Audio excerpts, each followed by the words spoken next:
इंदौर के राधा स्वामी सत्संग परिसर में बन रहे कोविड केयर सेंटर देश का दूसरा सबसे बड़ा कोविड केयर सेंटर है, जहां सारी व्यवस्थाएं दानदाताओं के माध्यम से हुई है। हालांकि इस सेंटर में आरआरटी टीम द्वारा चिन्हित किए गए मरीजों को ही उपचार के लिए भर्ती किया जाएगा।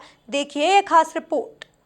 दरअसल सोमवार को इस कोविड केयर सेंटर के संबंध में कैबिनेट मंत्री व इंदौर जिले के कोविड प्रभारी तुलसी सिलावट मीडिया से रूबरू हुए और कोविड केयर सेंटर को लेकर कई अहम जानकारी साझा की। हालांकि ऐसी संभावना जताई जा रही है कि बुधवार से यह सेंटर शुरू हो जाएगा। कैबिनेट मंत्री तुलसी सिलावट के मुताबिक राधा स्वामी सत्संग पर कोविड केयर सेंटर का काम 3 चरणों में पूरा होगा। यहाँ 6000 बेड की व्यवस्था का लक्ष्य रखा गया है। पहले चरण में 600 बेड की व्यवस्था की गई है।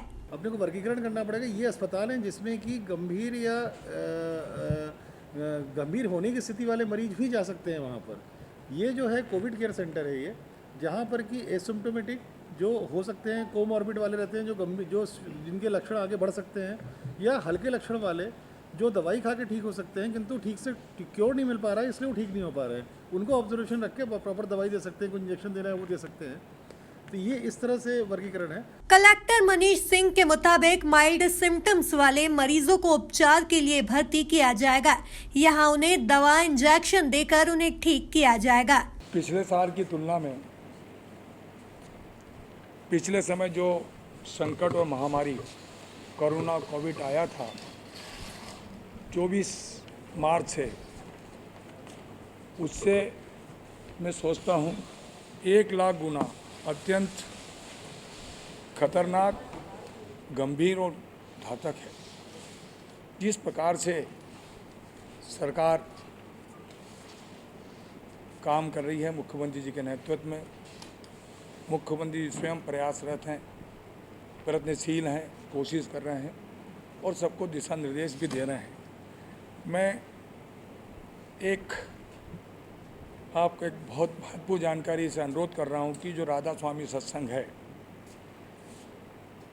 हम जब एक अनुरोध लेकर मुख्यमंत्री जी का प्रस्ताव लेकर उस ट्रस्ट में गए थे, जो बाकी में राधा स्वामी सत्संग के सभी सम्मानित सदस्यों को मैं मुख्यमंत्री की तरफ से उनको धन्यवाद देता हूं और इंदौर की जनता की तरफ से भी बहुत कृतज्ञता पादित करता हूं, आभार मानता हूं। धन्यवाद इसलिए देता हूं कि उस भूमि का एक ईश्वर रूपी प्रताप है और जो एक संकल्प, इस संकट का, महामारी का मुकाबला करने के लिए जो संकल्प सरकार ने लिया था, उससे ज़्यादा संकल्प हमारे इंदौर की इस महाअहिल्या की नगरी के सभी सम्मानीय नागरिकगण, समाज सेवी, हर वर्ग के लोगों ने एक जो जज्बा, एक समर्पण और एक कोशिश रहती जो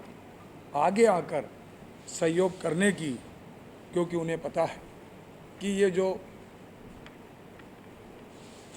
कोरोना कोविड केयर सेंटर जो बनने वाला है हमारे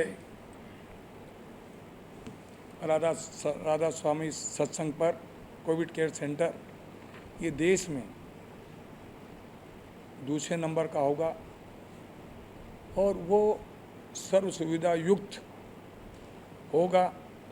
उसमें प्रयास किया जा रहा है, कोशिश किया जा रहा है, प्रयत्न किए जा रहे हैं कि जो समाज सेवी, जो लोग आगे आ रहे हैं, मैं आपके माध्यम से उनसे अपील करता हूं कि जो भी लोग आना चाहते हैं, जो सहयोग देना चाहते हैं इस संकट के समय, क्योंकि इंदौर का जो एक विश्वास है, इंदौर का एक संकल्प है, इंदौर की एक तासीर है, जब ये कुछ सोचता है तो एक नया ही सोचता है, कुछ अलग से करने की बात करता है। मैं फिर से इंदौर को प्रणाम करता हूँ, नमन करता हूँ, क्योंकि ये Covid care centre Madhya Pradesh में पहला होगा, अद्भुत होगा और जो आवश्यकता है हमको, हमारे भाइयों और बहनों को एक संजीवनी का काम, एक अथक प्रयास करेगा, सहयोग का, संजीवनी का काम करेगा और मुझे पूरा विश्वास है मैं फिर से इंदौर के सभी हमारे जो मैंने कहा ना संकल्प है इनका, तड़प है इनकी। कोविड-19 के राज्य सलाहकार समिति सदस्य डॉक्टर निशांत खरे की माने तो राधा स्वामी सत्संग परिसर में बने कोविड केयर सेंटर में कई व्यवस्था की गई है। जनता ने बड़ी संख्या में सहयोग दिया है। 600 बेड के सेंटर को 4 भागों में बांटा गया है। जैसी अभी जानकारी दी, ये जो राधा स्वामी सत्संग पर जो कोविड केयर सेंटर बन रहा है, इसकी जो मास्टर प्लान है उसमें इसकी कुल क्षमता अंत में पहुंच के ये 6000 पलंग के आसपास की होगी, 6200 पलंग के आसपास।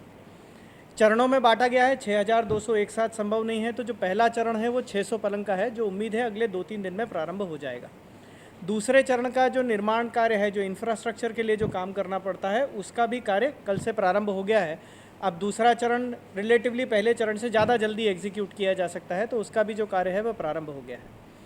यहाँ पर मूलभूत सुविधाएं जो मिलनी चाहिए, बेड मिलना चाहिए, भोजन मिलना चाहिए, एक टेम्परेचर का विषय है, अभी मई का समय है तो एक पूरी कूलिंग की व्यवस्था जो उधर पर क्रिएट करनी पड़ती है, वो एक सकारात्मक वातावरण रहे, उसके लिए योग, प्राणायाम, ध्यान, भजन, कुछ थोड़ा एंटरटेनमेंट की चीज़ें भी मरीजों को उपलब्ध रहें, उसकी भी व्यवस्था की गई है। टॉयलेट्स वॉयलेट्स जो बिल्कुल आधारभूत सुविधाएं हैं वो पर्याप्त मात्रा में रहे, उसका भी सारा इंतजाम, उसके भी सारे प्रयोजन जितने हैं वह भी किए गए हैं उधर पर। मुख्य इस प्रकार के कोविड केयर सेंटर का जो आधार है वो मेडिकल सुविधाएं ही होंगी। तो मूल रूप से जो कोविड केयर सेंटर है वो माइल्ड पेशेंट्स के लिए, जिनको कि कम सिम्टम होते हैं, ऐसे प्रकार के पेशेंट के लिए शुरू किया जाता है। पहले चरण में ऐसे प्रकार के पेशेंट्स के लिए ही शुरू किया जा रहा है। सुविधाएं बढ़ाने की कोशिश की जा रही हैं। जैसा नाम लिया, जनता ने बड़ी मात्रा में सहयोग दिया, एक लंबी फहरिस्त है, हम चाहेंगे इनसे भी आप लोग बाद में इंडिविजुअली बात करिएगा। तो ऑक्सीजन कॉन्सेंट्रेटर्स वगैरह की भी डोनेशन वहाँ बहुत बड़ी संख्या में आए हैं। ऑक्सीजन के 2 प्लांट के लिए भी सहयोग आया है, लेकिन वो शुरू होकर बनने में प्लांट रातों रात खड़ा नहीं हो सकता, तो वो अपने कम से कम 10-15 दिन का समय लेगा। उस आधार पर कुछ सुविधाएं बढ़ाने की बात जो होगी तो उस पर भी विचार करेंगे।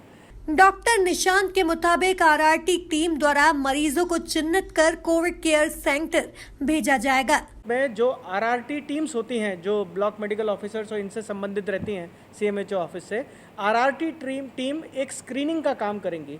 वो वहाँ से स्क्रीन कर जिस मरीज को समझेंगी कि यहाँ भेजने लायक है, बहुत तीव्र बीमारी वाला मरीज है तो उसे अस्पताल ही जाना होगा, बहुत कम बीमारी वाला मरीज है, सुविधाएं उपयुक्त हैं तो घर में छोड़ा जा सकता है। ये जो बीच की कैटेगरी है, और यकीन मानिए इसका नंबर अभी सबसे ज़्यादा है, ये बीच की कैटेगरी, और इस बीच की कैटेगरी को अगर जल्दी ऑब्जर्वेशन मिल जाता है तो शायद जो आप तीव्रता और भागा दौड़ी ऑक्सीजन और अन्य चीज़ों के लिए अस्पतालों पर दबाव देख रहे हैं वो कम होना शुरू हो जाएगा। ऐसे मरीजों को आइडेंटिफाई करके आरआरटी टीम्स वहाँ की नोडल एजेंसी जो उस परिसर में रहेगी उसको इन्फॉर्म कर वहाँ मरीज भेजकर और फिर भर्ती की प्रक्रिया प्रारंभ करेंगी। डिस्चार्ज की प्रक्रिया 2 ही प्रकार हो सकते हैं, या तो मरीज छुट्टी होगा या फिर किसी बड़े हॉस्पिटल में भेजा जाना पड़ेगा उसको। ये दोनों निर्णय वहाँ की लोकल स्थानीय इन 4 अस्पताल द्वारा भेजी गई जो सुपरवाइजरी टीम है वो निर्णय लेकर आगे की चिंता करेंगे। देखा जाए तो राधा स्वामी सत्संग परिसर में तैयार हो रहे कोविड केयर सेंटर से कई मरीजों को राहत मिलेगी, वहीं अस्पतालों का दबाव भी कम हो सकेगा। Bureau report, MP news Indore.